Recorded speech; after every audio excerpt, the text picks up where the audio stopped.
Hello, হ্যাঁ ভাইয়া বলেন। জি আপু, আপনি? হ্যালো, আমি কথা রেকর্ড করছি। হ্যাঁ, কথা রেকর্ড করছি।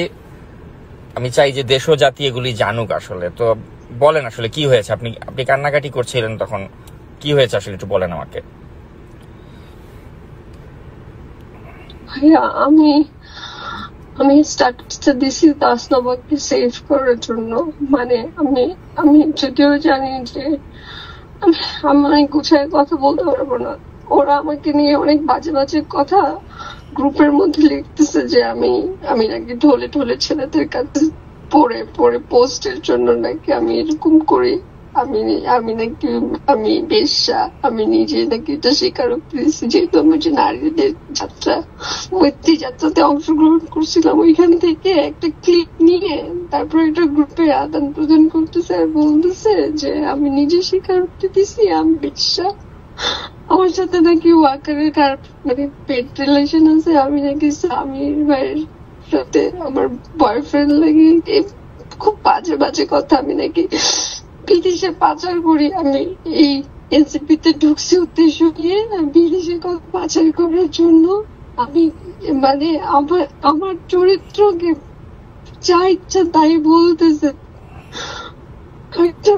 একটা মেয়ে নিয়ে ওরা এত জঘন্য ডিসকাশন করতেছে, মানে আমি বোঝাতে পারবো না। আপনি কি নাহিদ ইসলামকে বলেছেন? কালকে আপনি নাহিদ ইসলামকে বলেছেন এগুলো? নাহিদকে না, আমি তো নাহিদের সাথে আসিফের বাসায় ঈদের দিন কথা হয়েছে। এরপরে আমার সাথে আর কারোর সাথে, এরপরে সামান্তার সাথে কথা হয়েছে, নিজামের সাথে কথা হয়েছে, শাহরিয়ার সাথে কথা হয়েছে। আজ এই যে এই ঘটনাটা ঘটলো, এরপরে আমি যে বাসার মধ্যে নিজেকে গৃহবন্দী করে রাখছি, আমাকে কিন্তু কেউ ফোন করে নাই, কিন্তু আমাকে নিয়ে এরকম নোংরা নোংরা কথা বলতেছে গ্রুপের মধ্যে। আমাদের যে হোয়াটসঅ্যাপ গ্রুপ আছে সেই গ্রুপের মধ্যে আমাকে নোংরা কথা বলতেছে যে এই মেয়েটা হচ্ছে রয়ের এজেন্ট, কেউ বলতেছে না এই হচ্ছে ওয়াকারের এজেন্ট, কেউ বলতেছে। আপনি ওয়াকার বলতে কি মানে? ওরা মানে কেন, মানে এখানে সেনাপ্রধানের কি মানে, কি বলতে যাচ্ছে সেনাপ্রধান? উত্তরপাড়া। হ্যাঁ, আচ্ছা, আমি এত কিছু বুঝি না। উত্তরপাড়ার এজেন্ট আমি নাকি ওনাদের হয়ে এনসিপি তে কাজ করতেছি লিক করার জন্য। মানে আমি জানি না আমার কোন এজেন্ট আছে, আমি নাকি ওদের নিয়োগ প্রাপ্ত, আমি অনেক ডলার পাই নাকি, আমাকে অনেক মানে অনেক কিছু বলতেছে। এক একজন এক একটা মত দিচ্ছে যে যার মতো করে।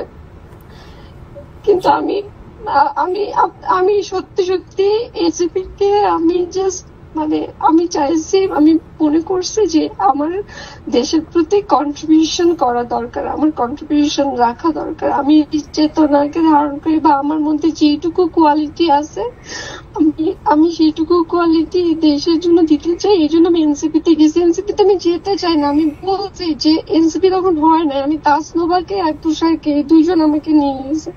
ওদেরকে আমি বলছি যে দেখো আমার যে কন্ট্রিবিউশন দেয়ার সেটা আমি এমনি দিতে পারবো, আমার হচ্ছে কোনো দল করতে হবে না। তখন তুষার আর তাসনোভাই আমাকে বলছে না আপু আপনাকে আমাদের লাগবে, আপনার এত বড় অবদান আন্দোলনে আপনাকে আমাদের লাগবে।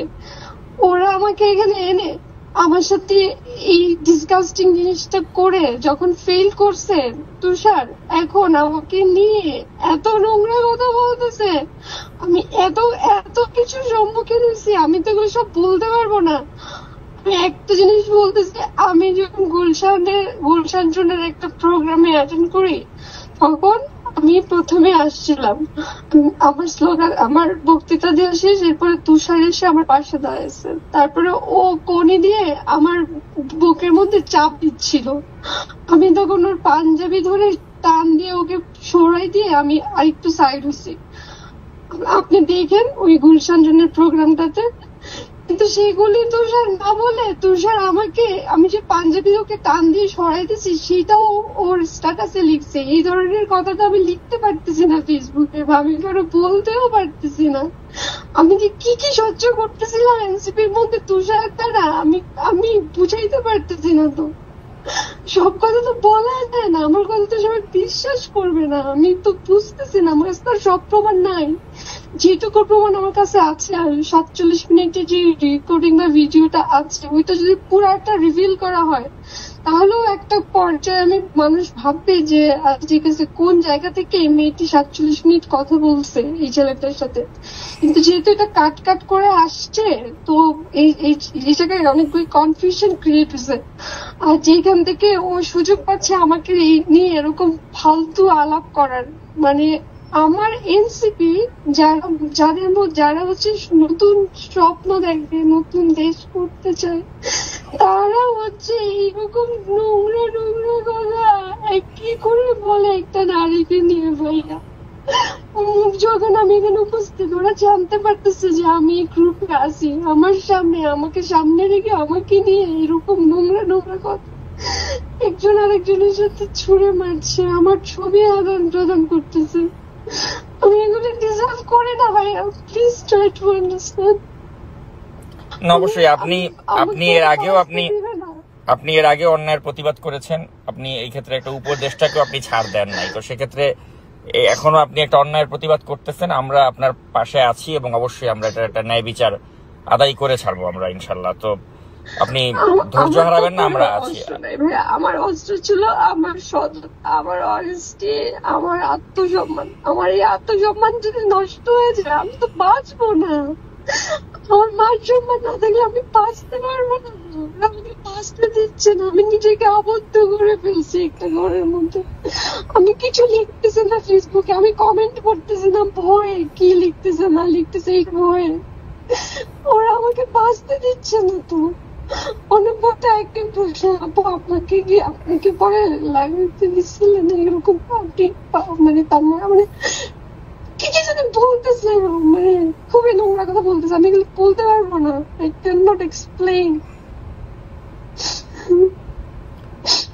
ঠিক আছে, আপনি একটু শান্ত হন, আমরা দেখি, আমরা অবশ্যই এটার একটা বিচার আমরা আদায় করে ছাড়বো, এবং আপনি শান্ত থাকেন, আমরা দেখি এটা নিয়ে কি করা যায়। আমরা এটার একটা অবশ্যই আমরা ন্যায় বিচার আপনার জন্য আমরা আদায় করার চেষ্টা করবো আমাদের জায়গা থেকে।